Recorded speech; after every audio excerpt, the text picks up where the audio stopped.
Kama umewahi kushangaa juu ya msemo usemao kila wakati jivike viatu vya watu wengine, na hata unataka kujaribu kuona itamaanisha nini kwako, sasa inaweza kuwa vigumu kwako kwa sababu viatu hivi vimetoka mitaa ya mabanda.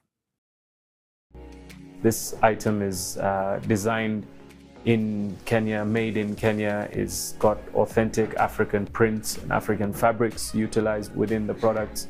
So a sense of pride that ties them back to Kenya or to Africa. Kwa mitindo hii ya ujasiri na ya kusisimua, huna haja ya kuwa na wasiwasi kuhusu kuumiza mtu yeyote.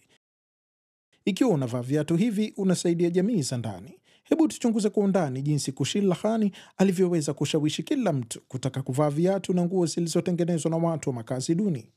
Because something is made in Kenya doesn't mean it's cheap. It doesn't mean it's poor quality. We do still get a lot of that kind of challenge day to day, actually, when our customers walk in and they know it's a made in Kenya brand. We had no experience in fashion. We had no experience in footwear. We had no experience in brand building, in marketing. We had to put in all our own money initially into getting the brand built up. The last challenge as well is really key challenges on the product. You have to continuously launch new products. You have to innovate. Product quality, product consistency, and product innovation is a key challenge throughout, from the beginning to the end.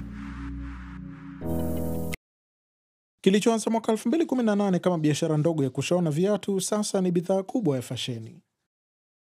It started off as a handmade footwear brand. Part of that was to employ craftsmen and craftswomen from local communities like Kibera community, bring them into a workshop, give them the tools, the skills, the funds to create the products and to train them into creating new products. There's a lot of talent in those communities. I don't think they are given enough opportunity to showcase their talent. Hebu tuone jinsi Kushil na timu yake wanavyotengeneza mitindo ya kipekee ya viatu vyao. Viatu vyao vimekuwa maarufu sana kwa wateja, kwamba waliongeza mavazi mwaka 2018, lakini hebu tuwe wa kweli, ni kiatu kinachokanyaga chini hasa, sawa? From a production perspective, when you look at the footwear, it starts from the cutting process. So you take the raw materials, you have a pattern that fits that product, and you cut the raw material. So we have people who do the cutting. Going from cutting, it goes into stitching.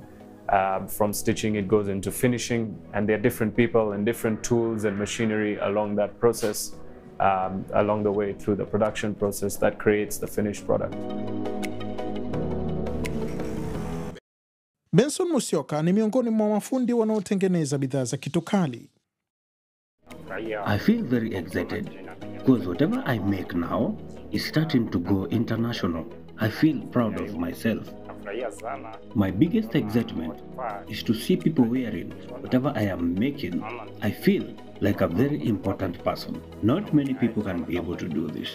Shukrani kwa mpango wa serikali Inunua Kenya, Jenga Kenya, ambayo inakuza bidhaa za ndani. Sekta ya vitambaa vya ndani inastawi. Kila kitu pia hutoa vitambaa vyake vyote ndani ya Kibera, mtaa wa mabanda mkubwa zaidi wa Nairobi. Ni nini kinachowafanya waonekane kwenye soko la mtindo la kimataifa? We create very unique prints that are not too shouting, but something that we can combine nicely into our clothes. And I mean, the prints are just different. African culture and African fashion in particular is a growing demand across the globe.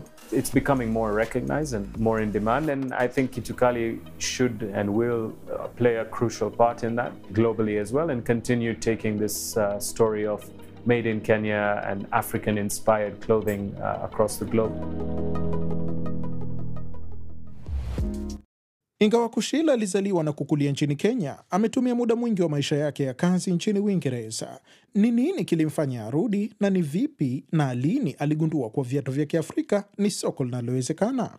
So how I realized that there is demand for this product, for African fashion or African footwear. We were wearing the product and people kept stopping us and asking us, hey, where do you buy this from? You know, where do I get it from? It's random people coming and taking the time to ask you, where is that from? Where can I buy it from? Kitu Kali has many different meanings. It has many different definitions. The one we utilize for our brand is hot stuff, because that's what we are, that's what our brand is, and that's what we like to be, hot stuff. Huenda ilikuwa hatari kutengeneza viatu kutumia vitambaa vya Kenya, lakini wateja wanaonekana kufurahia sana kuvaa viatu vya watu wengine. Kwa nini ni muhimu sana kwa Kushil kujumuisha vipengele vya Kiafrika katika miundo yake yote?